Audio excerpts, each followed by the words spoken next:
Pinakabatayo ng Gilas Pilipinas pero nanalo sila kontra dito sa Iran 84-83. Naka 36 points itong si Justin Brownlee at naka 18 points at 8 rebounds itong si Junmar Fajardo.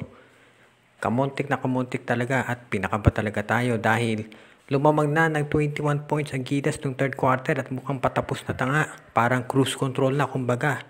Pero nag-storm back itong Iran at napakarami nilang mga 3-point shots at yung mga turnovers ng Gilas.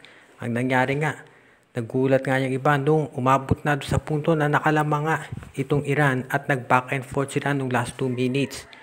Mabigat yung basket at yung mga putbacks na ginawa ni Junmar Fajardo at syempre si Justin Brownlee. Siya nagbigay ng basket, yung short jumper niya na nagbigay sa atin nung kalamangan at hindi na nakarespond itong Iran. Doon sa last play parang medyo naguluhan yung Iran at hindi sila nag-foul. At ang nangyari, inubos ng Gilas yung oras at yan nga, nanalo tayo. After 20 years, balik semifinals na ang ating Gilas Pilipinas. At ang makakalaban natin nga ay China na tinalo ang Korea. So ibig nito sabihin, sigurado na sa medal ang ating Gilas Pilipinas.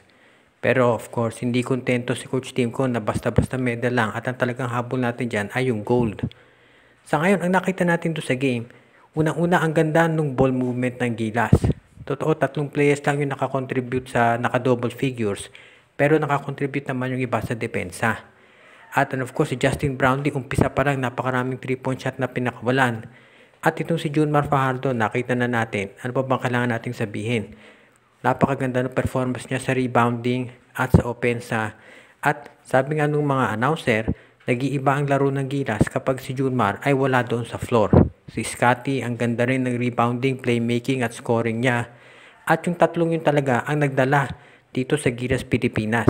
Maganda rin yung tulong ng supporting cast.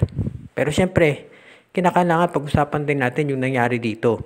Na lumamang tayo ng 21 points tapos nahabol. Nakalamang pa nga ang Iran.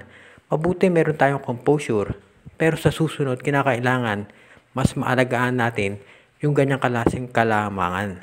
Ibig sabihin kung makakalamang tayo ng malaki kontra China, kinakailangan mabantayan natin dahil syempre hindi tayo pwedeng basta-basta hayaan natin silang humabol.